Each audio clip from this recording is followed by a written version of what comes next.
Le groupe Athérome et Cardiologie Interventionnelle donc de la Société française de cardiologie, le GACI que je représente.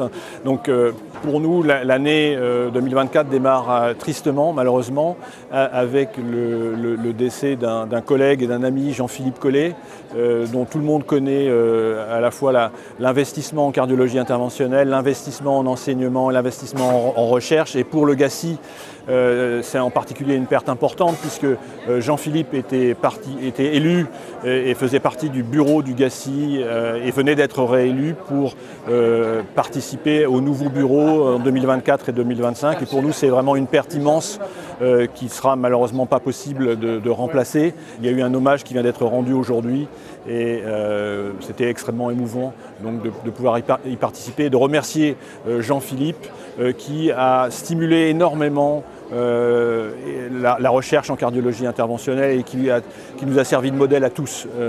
Donc c'est vraiment une perte immense.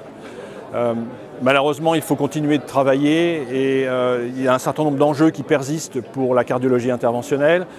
Premier enjeu, la physiologie coronaire, justement, la FFR, dont on sait qu'elle a été déremboursée et pour lequel nous continuons en tant que groupe de travail d'interagir avec les autorités pour obtenir la réintégration d'une forme de remboursement dans le cadre du GHS, donc permettre donc de faire en sorte que l'utilisation de la FFR ne soit pas pénalisante et ne se coûte pas aux différents établissements. Deuxième sujet, l'activité TAVI.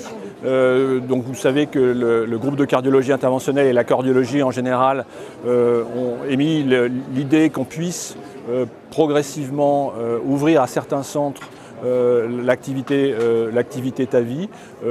Pour l'instant, cette proposition est, on va dire, un petit peu en stand-by, c'est-à-dire que les autorités nous demandent de fournir plus des éléments, notamment sur les décès sur liste d'attente, pour justifier d'une ouverture, mais la porte reste ouverte à la possibilité d'une ouverture dans le futur à l'activité de TAVI en dehors des centres chirurgicaux. Enfin, dernier point, parce qu'il y a eu un nombre d'études importants qui ont montré cette dernière année, donc des publications importantes qui ont montré le rôle de l'imagerie endocoronaire et donc l'importance pour améliorer le pronostic de nos patients qui bénéficient d'une angioplastie de l'utilisation de l'imagerie endocoronaire.